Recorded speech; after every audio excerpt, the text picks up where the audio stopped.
이 시각 주요 뉴스입니다. 주말인 오늘은 서울의 아침 기온이 영하 6도까지 떨어지는 등 올가을 들어 가장 추울 것으로 보입니다. 영하권 추위는 일요일인 내일 아침까지 이어진 뒤 낮부터 차츰 누그러질 전망입니다. 무장정파 하마스가 석방한 이스라엘인 여성과 아동 등 인질 13명이 이스라엘군에 인계됐습니다. 이스라엘 역시 합의한 대로 팔레스타인 수감자 39명을 석방했습니다. 2030년 엑스포 최종 선정을 앞두고 막판 홍보전에 나선 윤석열 대통령이 글로벌 복합 위기는 힘을 모아 극복할 수 있다면서 한강의 기적을 일군 경험을 국제사회와 공유하겠다고 말했습니다. 한덕수 총리도 국제박람회 기구 BIE 총회 참석을 위해 내일 프랑스 파리로 떠납니다. 정부 모바일 신분증 시스템이 한때 먹통이 된 가운데 경찰청이 운영하는 사이버 범죄 신고 사이트와 학교폭력 문자 신고 시스템도 한때 오류 상태였던 것으로 드러났습니다. 정부와 여당이 청년층의 자산 형성과 내 집 마련을 지원하기 위해 연 최대 4.5% 금리를 주는 청년 청약 통장을 신설하기로 했습니다. 이 통장으로 청약에 당첨되면 2%대 금리로 최장 40년간 대출을 받을 수 있습니다. 시청자 여러분 안녕하십니까? 토요일 굿모닝 YTN 시작합니다.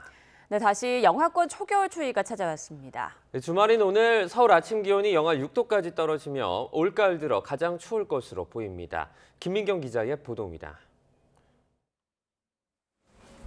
도심 풍경이 하루 만에 초겨울로 변했습니다. 거리에는 두꺼운 겉옷에 털목도리, 귀마개까지 등장했습니다.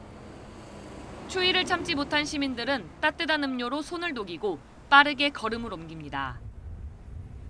서울 아침 기온은 영하 3도, 전날보다 13도나 떨어졌습니다.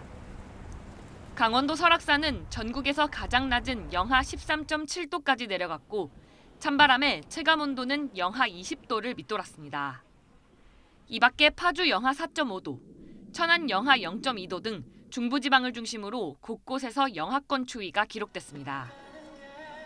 때이른 추위는 밤사이 절정에 달하겠습니다.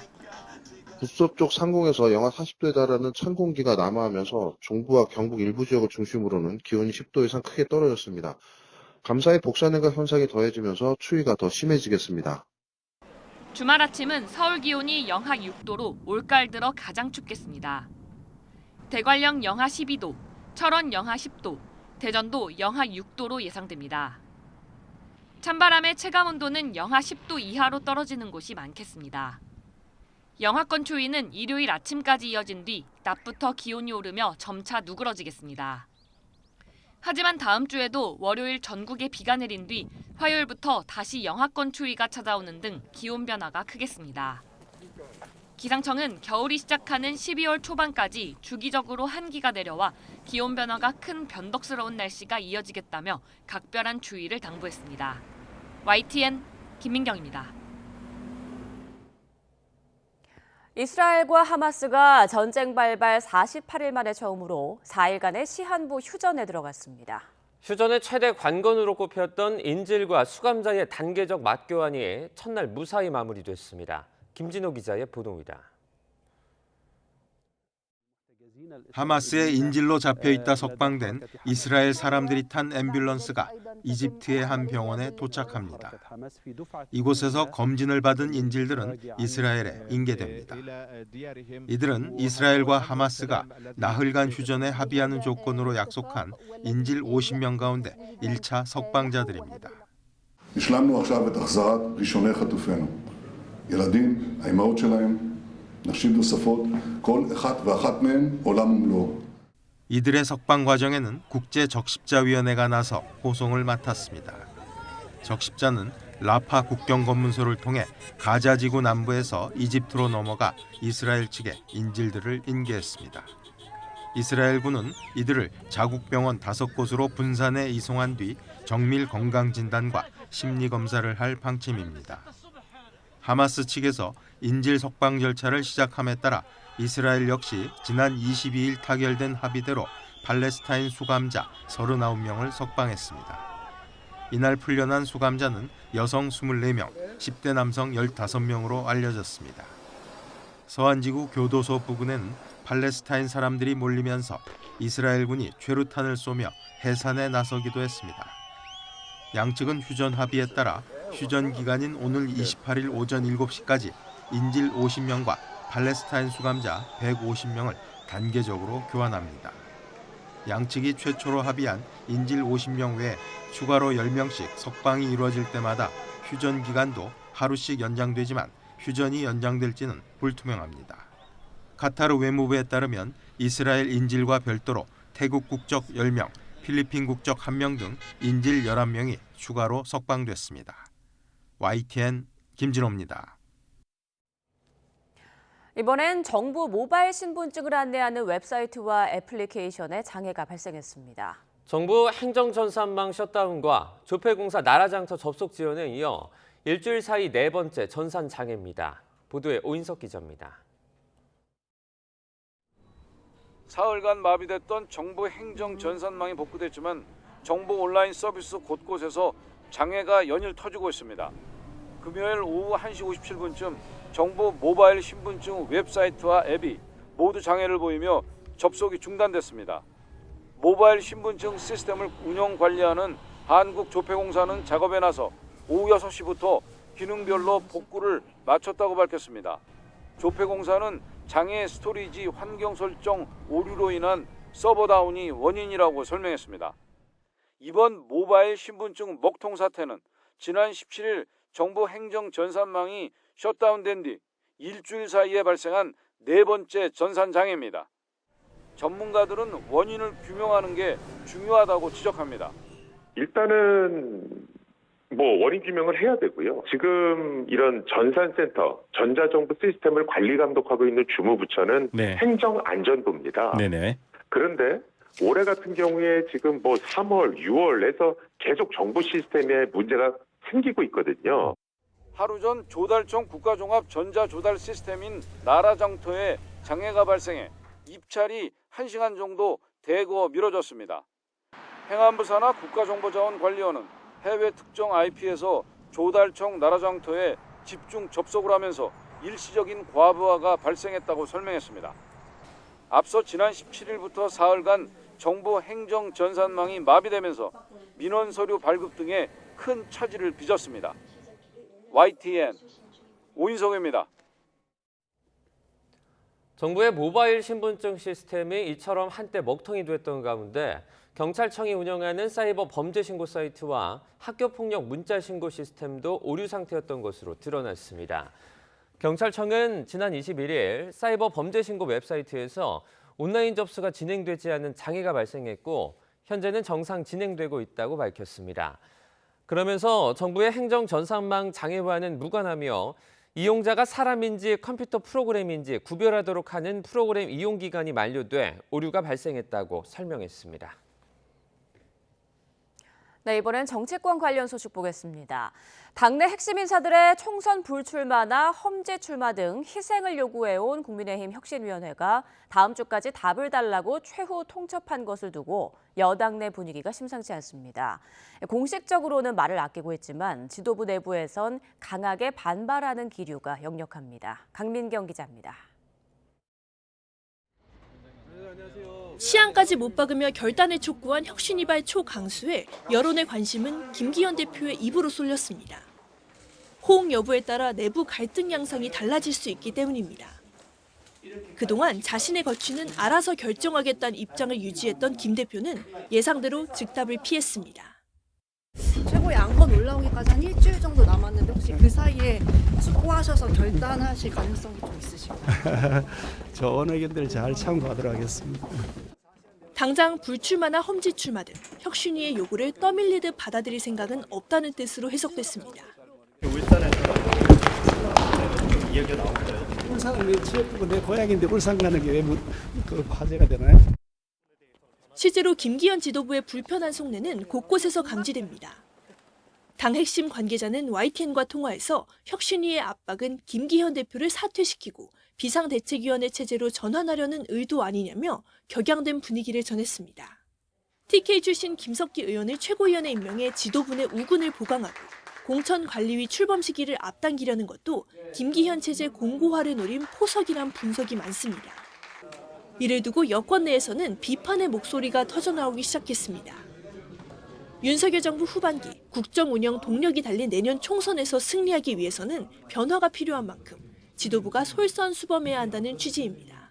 할 수 있는 모든 것들은 해야 된다고 생각을 하고요. 사사로운 거에 연연할 분이 아니시기 때문에 당을 위한 큰 여러 가지 결단을 하신다고 한다면 저는 하실 분으로 보고 있습니다.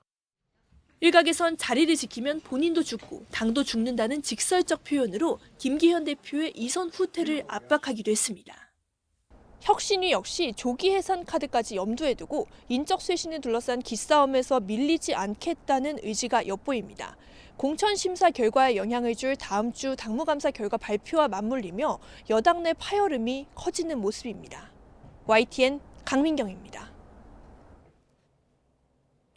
이처럼 당 혁신위원회 등으로부터 험지 출마를 압박받는 국민의힘 김기현 대표가 오늘 지역구인 울산 남구에서 오전과 오후 3차례에 걸쳐 의정 보고회를 엽니다. 내년 총선을 앞두고 지역 구민에게 그동안의 의정 성과를 설명하는 자리인데 거치와 관련한 김 대표의 언급이 나올지 주목됩니다. 이른바 암컷 발언으로 물의를 일으킨 최광욱 전 의원에 대한 중징계에도 당 일각에서 옹호 발언이 이어지자 민주당 지도부가 결국 칼을 빼들었습니다. 후보자의 부적절한 언행도 공천심사에 반영하기로 한 건데 끊이지 않는 설화 논란을 사전에 막을 수 있을지 주목됩니다. 김대겸 기자입니다. 민주당 지도부가 직권으로 최광욱 전 의원 비상징계를 결정한 날, 친 이재명계 인사로 분류되는 남영희 민주연구원 부원장은 한 유튜브 채널에서 이렇게 말했습니다. 잘못된 것을 지적하지 않는 사회 분위기가 문제인데 그것을 빗대어서 동물 농장에 나온 그 상황들을 설명한 것이 무엇이 그렇게 잘못됐단 말입니까? 최 전 의원 발언 현장에 있던 민영배 의원도 기자들과 만나 소설 동물농장 안에서는 암컷 발언이 문제가 안 된다고 주장한 것으로 알려졌습니다. 국민 눈높이에 맞지 않는 언행을 주의하라는 당부에도 당내에선 최 전 의원 발언을 옹호하는 목소리가 있다는 겁니다. 결국 당 지도부가 극약 처방에 나섰습니다. 총선 공천심사 때 후보자의 막말, 설화 등 부적절한 언행도 평가 대상에 포함하겠다며 경고장을 날렸습니다. 공직자 윤리의식 및 국민 눈높이에 맞지 않는 막말과 설화, 부적절한 언행에 대해 검증 단계부터 엄격하게 검증하고 이를 공천 심사에 반영할 것입니다. 선거를 앞두고 당에 부담되는 언행을 좌시하지 않겠다는 건데 비명계에선 지도부 조치가 더 빨랐어야 했다는 반응이 나왔습니다. 돈봉투 사건, 코인 의혹에 대한 미흡한 대처 등 당의 도덕성 기준이 무너졌다며 재기능 못하는 윤리심판원부터 바로 세우라고 지적했습니다. 여당도 공세 수위를 바짝 끌어올렸습니다. 하루에 하나씩 막말을 하고 있다. 막말도 민주주의라고 착각하는 것 같다며 민주당 전체를 싸잡아 비판했습니다. 최광욱 전 의원은 설치는 암컷 정도는 마음대로 내뱉을 수 있어야 민주주의라며 국민을 멍청이라고 조롱하고 있습니다. 이재명 대표의 잇따른 경고에도 불구하고 민주당에서 논란성 발언이 이어지는 배경엔 일부 인사들이 경선 과정에서 강성 지지층의 지지를 기대하는 탓이란 분석이 우세합니다. 지도부가 꺼낸 공천 불이익 카드가 제대로 먹혀들 수 있을지 관심이 쏠리고 있습니다. YTN 김대겸입니다. 내년 총선 출마설이 나오는 한동훈 법무부 장관이 광폭 행보를 이어가면서 여의도 대비가 머지 않았다는 관측이 나오고 있습니다. 덩달아 몸값도 높아지는 형국인데요. 여권에선 한 장관의 등판 전략을 놓고 여러 가지 시나리오가 거론됩니다. 이종원 기자입니다. 보수의 심장, 대구를 찾아내놓은 한동훈 법무부 장관의 이 발언. 총선은 국민들의 삶에 대단히 중요한 것인 건 분명합니다. 대구에 2번째 왔는데요. 저는 평소에 대구 시민들을 대단히 깊이 존경해 왔습니다. 내년 총선 등판론에 불을 붙였습니다. 이후 대전과 울산으로 이어진 광폭 행보는 총선을 염두에 둔 전국 투어란 평가까지 나왔습니다. 만약에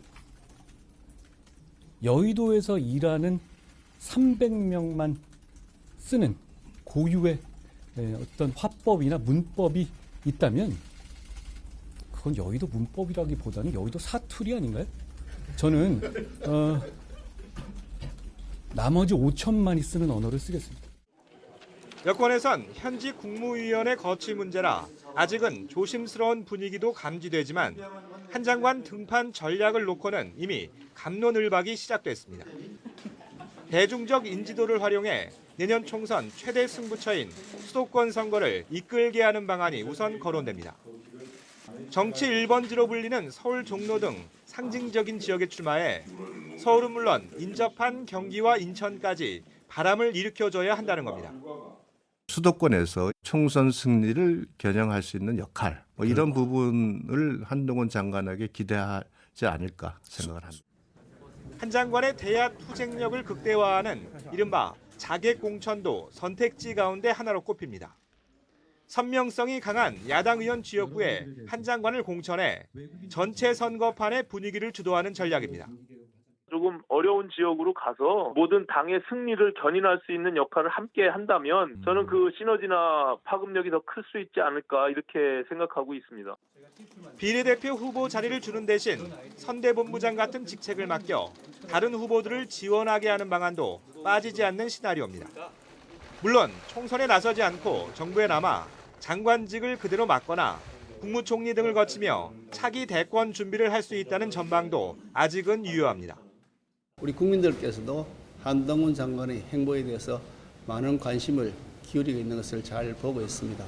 가지고 있는 많은 훌륭한 자질들이 대한민국을 위해서 잘 발휘될 수 있도록 해야 되겠다. 여권에선 한 장관 등판이 현실화할 경우 이준석 신당에 대한 대중의 관심도 상당 부분 반감될 수 있을 거라는 기대감도 읽힙니다.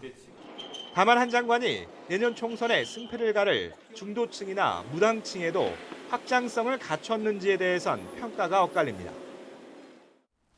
후임 법무부 장관 하마평까지 돌고 있는 만큼 여권에선 한 장관 등판을 기정사실로 받아들이는 분위기입니다.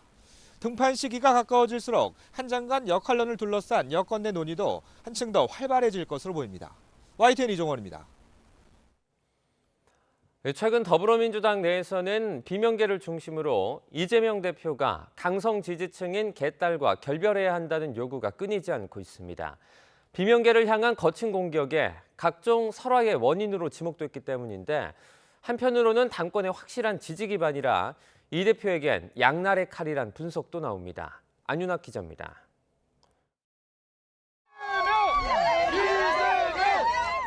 정치인에게 열성 지지층, 이른바 팬덤이 있다는 건 그만큼 확실한 경쟁력을 갖췄다는 방증이기도 합니다. 지지율에 따라 정치적 운명이 엇갈리는 여의도 법칙상 콘크리트 지지층의 존재는 당 장악력, 때론 법과 제도를 바꿀 정치력과도 직결되기 때문입니다. 이재명 대표 또한 사정은 다르지 않습니다. 77%의 지지를 받고서 지금 권리당원들이나 지지자들, 당원들의 어쨌든 지지를 전폭적으로 받고 있는 당대표. 하지만 상대 당이나 반대 계파에는 다분히 적대적일 수밖에 없는 강성 당원들만을 바라보고 말과 행동을 할 경우 이야기는 달라집니다. 특히 중도층의 지지 없이는 승리를 거머쥘 수 없는 내년 총선을 앞두고 극단의 정치는 자칫 이들 민심을 등돌리게 할 수 있습니다. 개딸이라고 하는 단어와 이 분열과 혐오라고 하는 단어는 완전히 일치합니다. 아하. 당내 민주주의를 파괴하는 중국 공산당 홍위병과 뭐가 다르냐. 강성 지지층의 호응은 얻었지만 설치는 암컷, 대통령 탄핵 등 소속 의원들의 정제되지 않은 발언에 이 대표가 경고장을 날린 건 이런 우려를 고려한 거란 해석이 많습니다. 최강욱 당원에 대해 당원 자격정지 6개월의 비상 징계를 의결했습니다.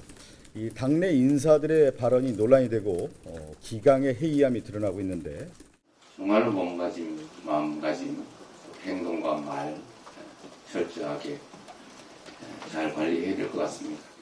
최근 비공개 최고위에서 이 대표는 당 기강이 너무 느슨해졌다. 경각심을 갖고 절대 오만해져서는 안 된다는 취지로 당내 각종 설화를 질타한 것으로 전해졌습니다. 이 대표에게 친명계나 개딸은 분명 든든한 우군이지만 여권을 향한 막말이나 비명계에 대한 거친 행동은 당의 사활이 걸린 총선엔 전혀 도움이 안 돼 적잖게 소가리를 하고 있다는 의미입니다. 강성 지지층이 중도층의 민심을 멀어지게 하는 측면도 있지만 이들의 전폭적인 지지 없이는 또 총선 승리를 담보할 수 없다는 게 이 대표의 고민 지점입니다.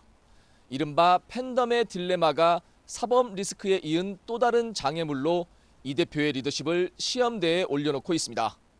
YTN 안윤학입니다. 국민의힘이 무제한 토론을 철회하며 한 차례 무산된 이동관 방송통신위원장 탄핵안을 민주당이 다음 달 1일 본회의에서 반드시 통과시키겠다고 밝혔습니다.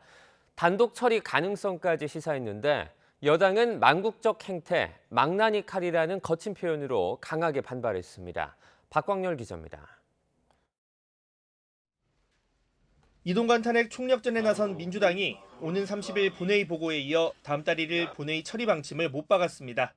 여당이 불참할 경우 단독 처리 카드까지 거론하며 공세의 고삐를 더 조였습니다.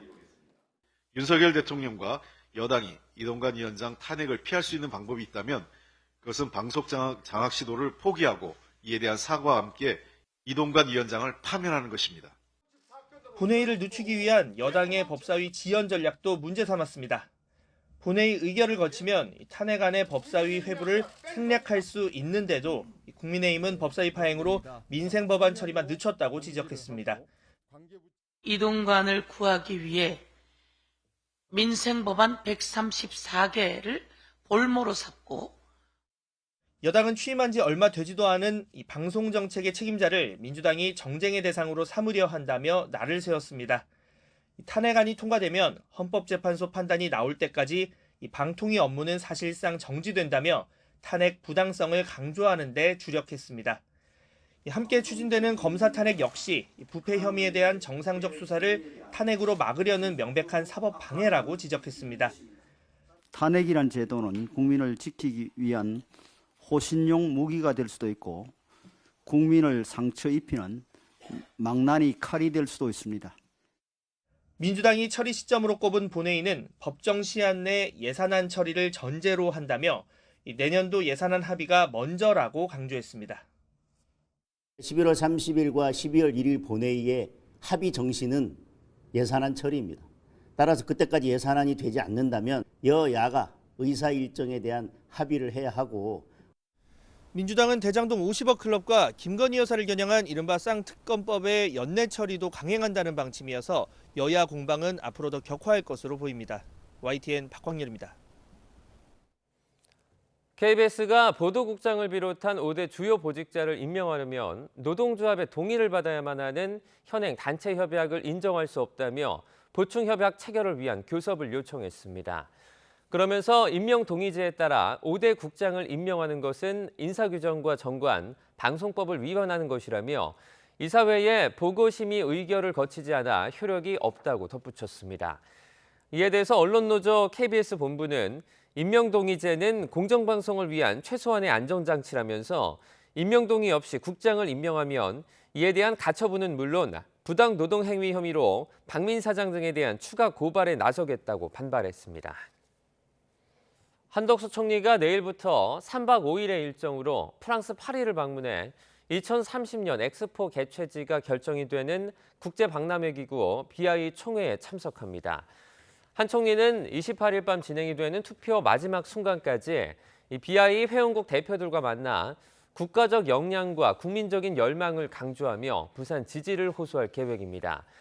출국을 앞둔 한 총리는 다른 경쟁국보다 늦게 출발해 치열하게 달려왔다면서 막판까지 꺾이지 않는 마음으로 최선을 다하겠다고 밝혔습니다. 북한이 군사정찰위성 발사에 이어 9.19 군사합의 파기를 선언하면서 한반도 긴장이 과거 어느 때보다 높아지고 있습니다. 남북 간의 강대강 대치로 충돌까지 예상되는 가운데 북한의 도발에 대비한 동맹과의 군사협력 강화와 함께 외교적인 노력도 병행해야 한다는 지적입니다. 신현중 기자입니다. 북한의 군사정찰 위성 발사는 한반도 정세를 폭풍 속으로 빠뜨렸습니다. 우리가 북한 동향 파악의 족쇄였던 정찰 감시 제한 효력을 정지하자 북한은 9.19 군사합의 전면 파기를 선언하면서 맞대응한 겁니다. 내외에 공언한 확약도 서슴없이 내던지는 대한민국 것들과의 그 어떤 합의도 인정할 수 없으며 상종 자체를 하지 말아야 한다는 것이 다시금 내린 결론이다. 이처럼 접경 지역의 군사적 긴장 완화를 위해 체결했던 군사 합의가 백지화되면서 강대강 대응에 따른 무력 충돌이 우려됩니다.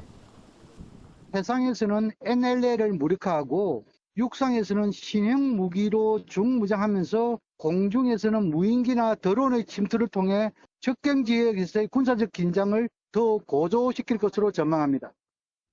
과거 남북 갈등이 최고조에 달했던 2017년 이전의 상황으로 되돌아가는 건데 문제는 북한의 위협이 훨씬 고도화됐다는 점입니다. 아직 성능이 알려지지 않은 신형 무인기와 함께 효용성이 거의 없다고는 하지만 군사 정찰 위성을 띄워 목표를 타격할 눈을 가지게 된 데다 전술핵이나 탄도 미사일 기술도 더욱 진보했습니다. 여기에 포탄을 받은 러시아가 위성 발사체에 이어 첨단 무기체계 기술까지 지원할 경우 또 다른 위협이 될 수 있습니다. 최전방에 단순히 기존에 있었던 장사포 이런 것뿐만이 아니라 전술핵 운용부대의 배치 가능성도 열어놓고 봐야 된다는 게 제 견해거든요. 정부는 북한의 위성 발사가 명백한 유엔 안보리 결의 위반이라며 한미 동맹을 바탕으로 국제사회와 함께 대응해 나간다는 방침입니다.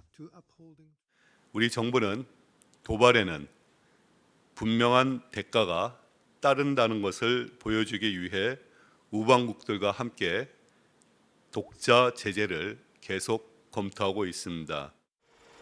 미 일과의 군사협력으로 억제력을 강화하는 동시에 북한의 주요 우방인 중국 등을 통한 대화 채널 복원 등 외교적 노력도 기울여야 할 것으로 보입니다. YTN 신현주입니다. 이런 가운데 우리나라와 중국, 일본 외교장관이 내일 부산에서 만나 지난 2019년 이후 4년간 중단됐던 3국 정상회의 재개 준비 방안을 조율합니다. 북한 군사정찰 위성 발사로 요동치고 있는 한반도 정세와 관련해 중국 측이 어떤 입장을 밝힐지도 관심이 쏠립니다. 조수영 기자입니다. 박진 외교부 장관과 가미카와 요코 일본 외무상, 왕이 중국 외교부장이 내일 부산에 모입니다. 코로나19와 한일 갈등 등의 이유로 4년간 중단됐던 3국 정상회의 재개 준비 방안을 조율하기 위해서입니다. 한일중 외교장관 회의가 열리는 것은 2019년 8월 이후 4년 3개월 만이고 3국 정상회의도 2019년 12월 중국 청두회의가 마지막이었습니다.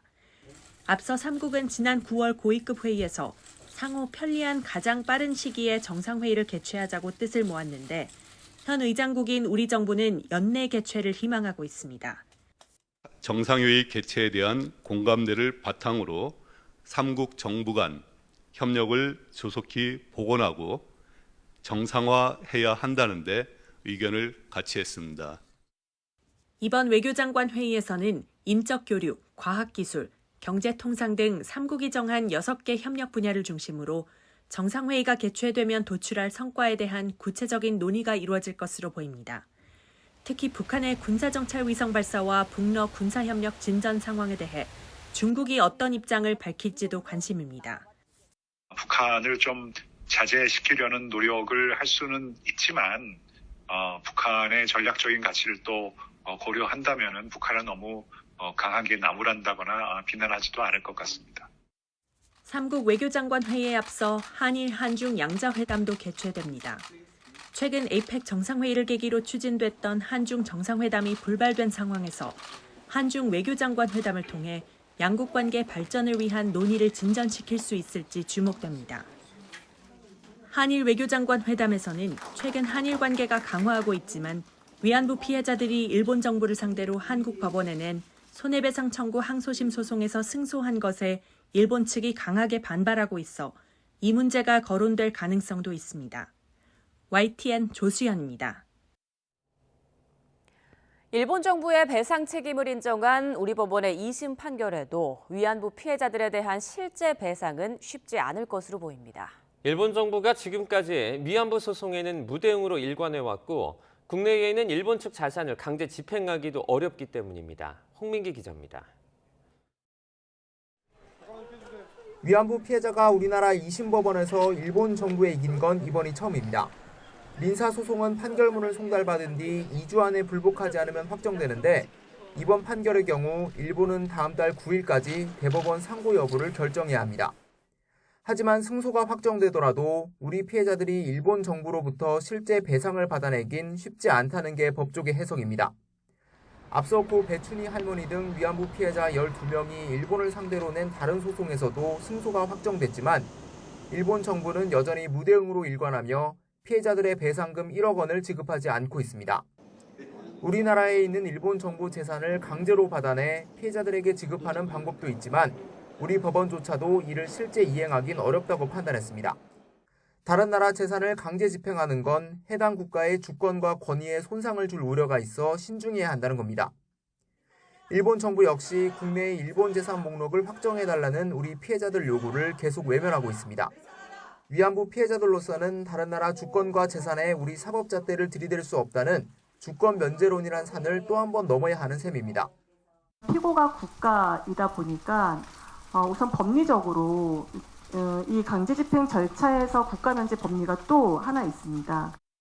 피해자들은 이번 판결이 일본의 불법 행위를 인정한 역사적 의미는 충분하다고 보고 일본의 자발적 사과와 배상을 촉구하는 근거로 삼겠다고 밝혔습니다. YTN 홍민기입니다.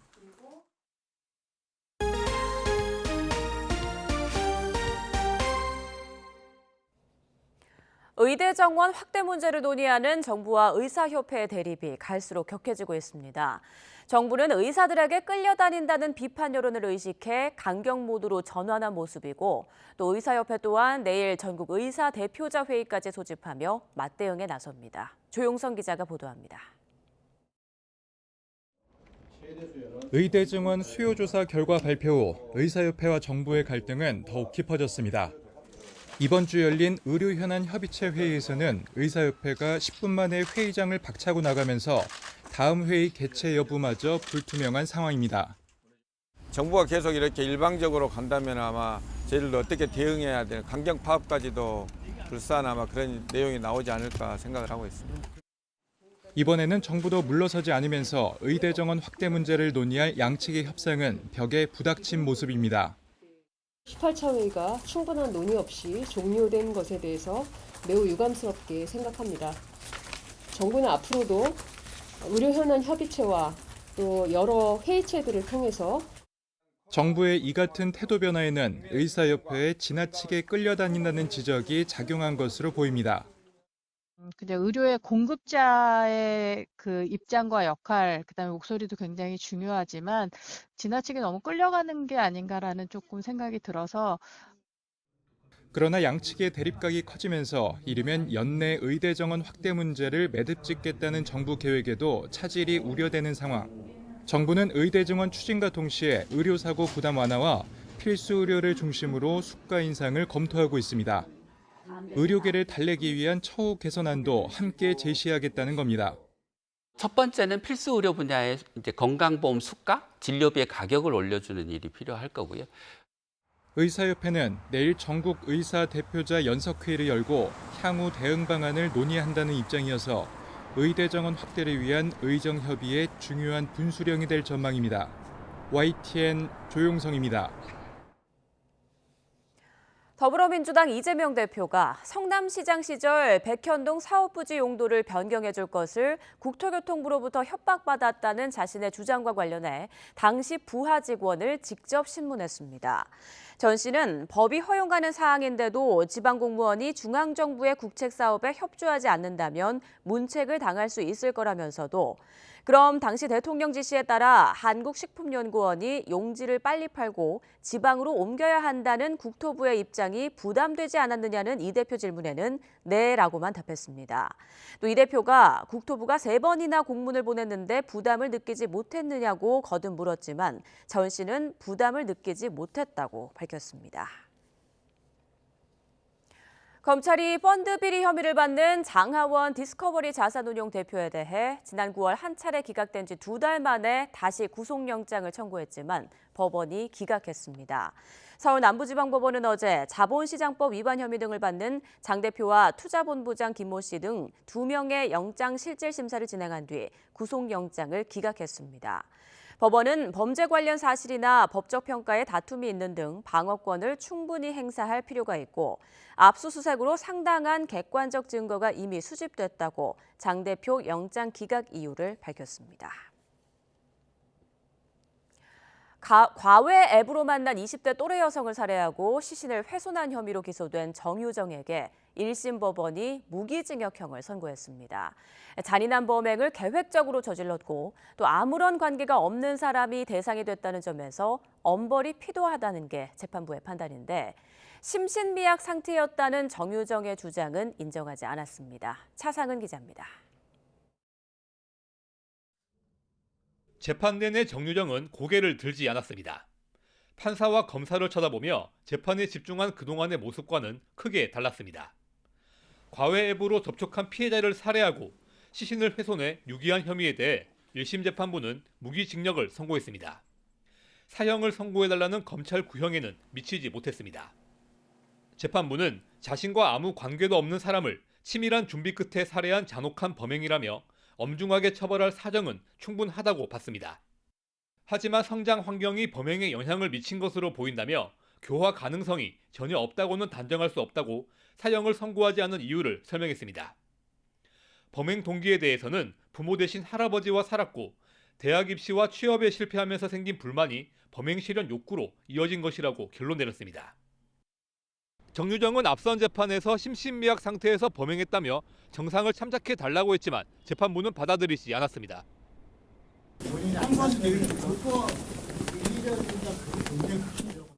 정유정은 지난 5월 과외받는 중학생을 가장해 피해자를 만나 살해하고 시신을 훼손해 낙동강변 공원에 버린 혐의로 재판을 받았습니다.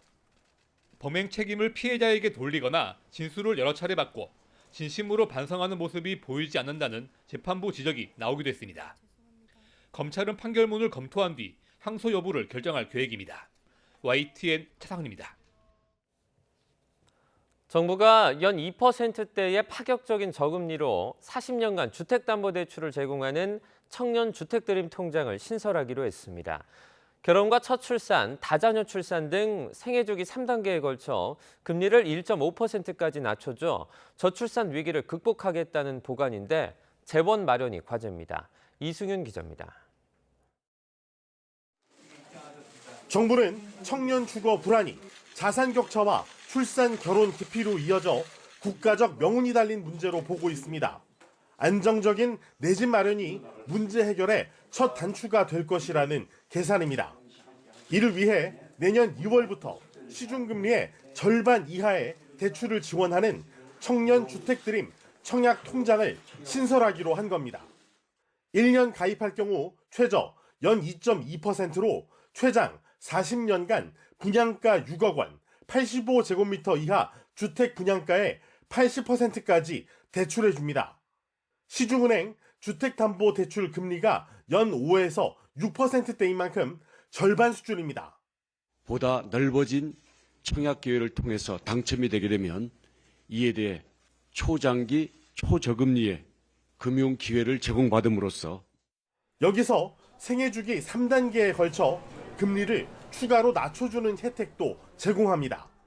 결혼하면 0.1%포인트, 첫 출산 때 0.5%포인트, 추가 출산 때 한 명당 0.2%포인트씩 금리가 내려가는데 하한선은 1.5%입니다.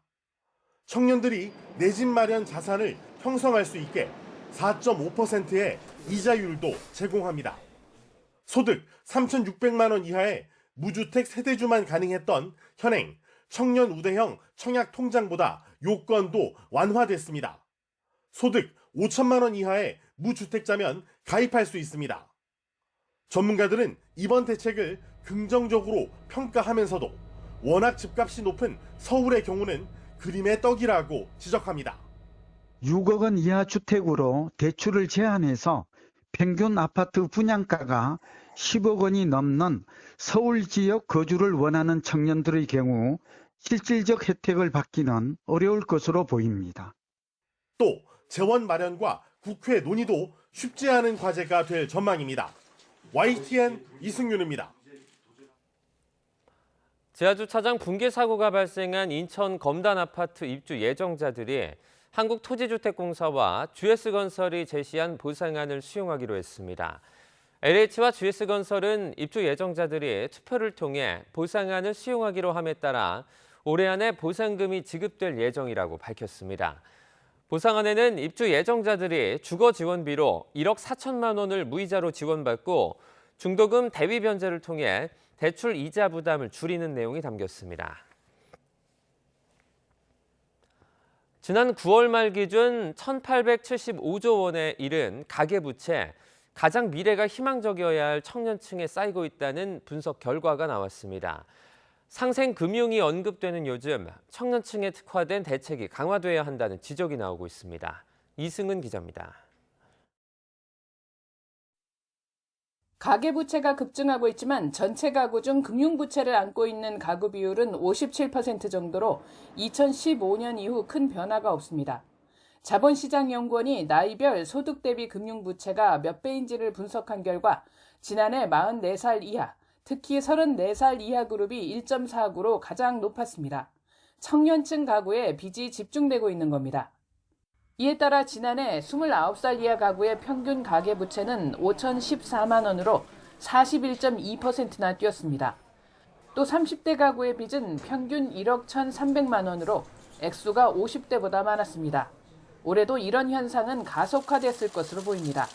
올해 들어 9월까지 전국 아파트 매매 거래 가운데 20, 30대 매수자가 31.6%를 차지해 40대를 제쳤기 때문입니다. 청년, 무주택자라면 거의 50년까지 연 4% 장기로 이제 대출해주는 특례보금자리론을 비롯해서 최장 50년짜리 주담대를 하다 보니 오히려 그런 사이에 이제 주택 통계는 또 왜곡됐죠. 인하고 착공 물량이 줄었기 때문에 야 이러면 지금이 더 싼 거 아니야? 빨리 매수해야 돼. 영끌족들이 가세했잖아요. 다른 나이대보다 부동산 관련 담보대출 비중이 높은 청년대출, 고금리 장기화에 위기 신호가 울리고 있습니다. 29살 이하 주택담보대출 연체율은 지난해 1분기 말 0.13%를 기록한 이후 급증해 올해 2분기 말 0.44%로 최근 5년 이래 최고 수준입니다. 30대도 증가세가 꺾이지 않고 있습니다. 한계 상황으로 몰리는 경우도 많습니다. 취약계층에 최대 100만 원까지 대출해주는 소액 생계비 대출에 이자를 못 내는 사람 가운데 20, 30대 비중이 절반 가까이 됩니다. 사회 경험이 적고 소득이나 자산을 쌓아가는 첫 단계인 경우가 많기 때문에 상환에 대한 부담이 다른 층에 비해서 더 클 수 있습니다. 불법 사금융으로 갈 수 있기 때문에 그것을 막는 게 일단 시급하다고 보고요. 집값 폭등과 저금리를 경험하면서 내 집 마련에 대한 수요가 높지만 고금리는 물론 좀처럼 꺾이지 않는 물가, 취업난까지 직면한 청년층. 위기 구제를 넘어서 자립을 위한 폭넓은 대책이 필요하다고 전문가들은 강조합니다. YTN 이승은입니다. 월급 빼고 모두 올랐다는 고물가 시대, 사람들의 쇼핑 스타일도 바뀌고 있습니다. 조금이라도 더 저렴한 물건을 사기 위해 가성비 좋은 상품에 몰리고 있습니다. 김선희 기자입니다. 파격 세일을 시작한 서울의 한 대형마트. 아침부터 줄이 끝도 없이 늘어서 있습니다. 개장 1시간 전부터 기다렸던 사람들이 문을 열자마자 쏟아져 들어옵니다. 자, 하루가 반값이야, 반값! 1년에 단 한 번 거의 50% 할인되는 가격에 하나라도 더 쟁여두기 위해 손길이 바쁩니다. 평소는 비싸게 사 먹었는데 싸게 살 수 있어서 조금 더 사서 저장해놨다 먹어요. 지난 일주일 동안 전 지점 매출만 1조 7천억 원. 지난해보다 22% 신장한 최고 기록입니다.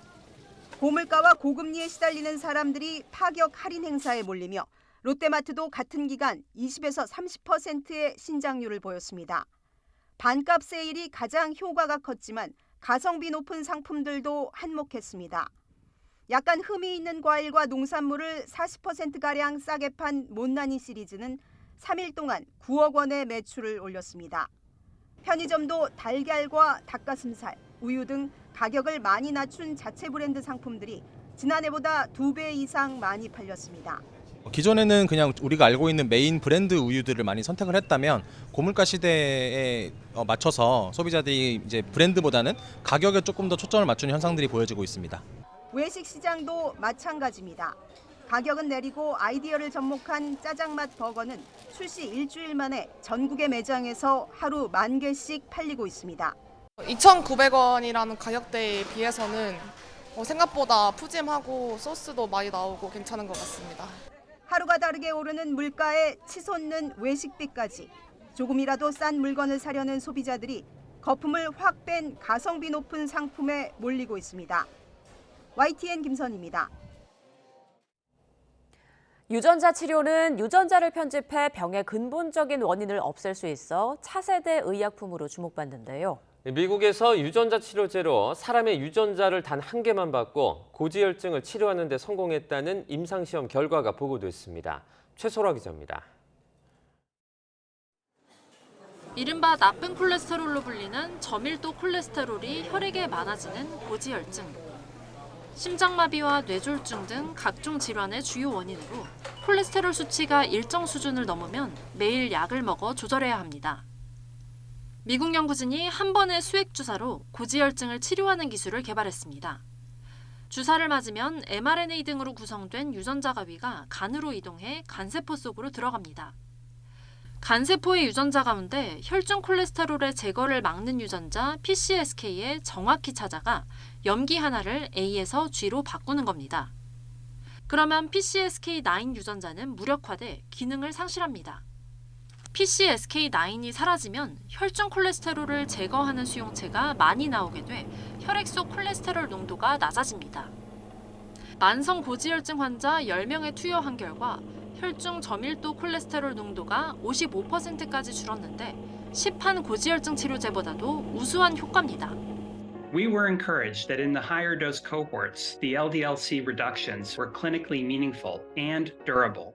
연구팀은 열과 두통, 몸살 등의 부작용이 있었지만 수일 후 원상 복구됐다고 말했습니다. 임상 참가자 중 한 명이 약물 투여 5주 후 사망했는데 독립 외부 전문가 집단의 조사 결과 투여한 약물 때문이 아니라 기존 질병에 의한 사망으로 확인됐습니다. 미 FDA도 지난달 임상시험을 허가했고 연구팀은 내년 미국에서 임상시험에 돌입할 예정입니다. Heart-1 provides the first successful human evidence that one can edit a single DNA base in the liver for a clinical effect. 이번 성과에 대해 과학계에선 고지혈증 치료에 새 지평이 열렸다고 평가했지만 일각에선 유전자 치료의 경우 장기 영향을 예측하기 힘들다며 조심스러운 반응도 보였습니다. 이번 연구 성과는 미국 심장협회 회의에서 발표됐으며 학술지 네이처가 기사로 보도했습니다. YTN 사이언스 최소라입니다.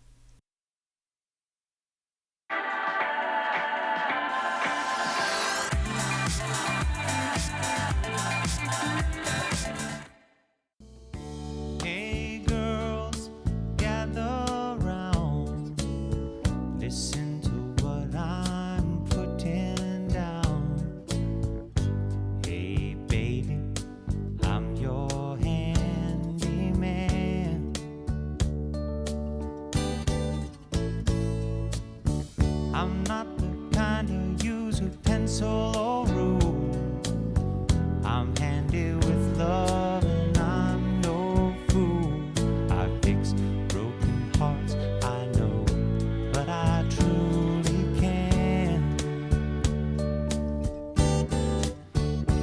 If your broken heart should need repair, then I am the man to see.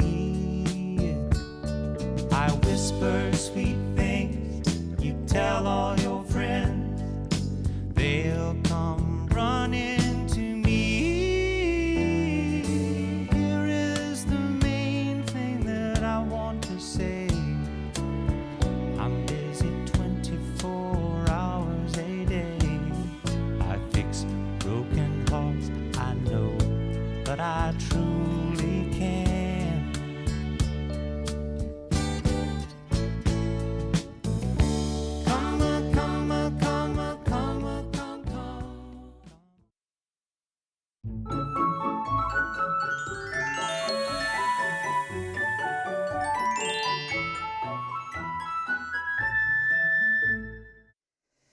옷차림 든든히 하셔야겠습니다. 현재 서울 기온이 영하 5.5도로 올가을 들어서 가장 추운데요. 바람이 불어서 체감 온도는 영하 9도까지 떨어져 있습니다. 낮에도 4도에 머물면서 종일 춥겠습니다. 영남을 중심으로는 한파주의보도 내려져 있습니다. 오늘 전국이 맑겠지만 동해안은 대기가 건조한데요. 바람이 불어서 작은 불씨가 큰 불로 이어질 수 있는 만큼 불조심해 주시길 바랍니다. 현재 기온 살펴보겠습니다. 춘천이 영하 7.9도, 안동이 영하 4.8도, 부산은 영하 0.7도고요. 낮 기온은 서울이 4도, 대전 6도, 부산은 10도로 예상됩니다. 날씨였습니다. 네, 굿모닝 YTN 1부 마칩니다. 잠시 후 5시 50분 2부에서 뵙겠습니다.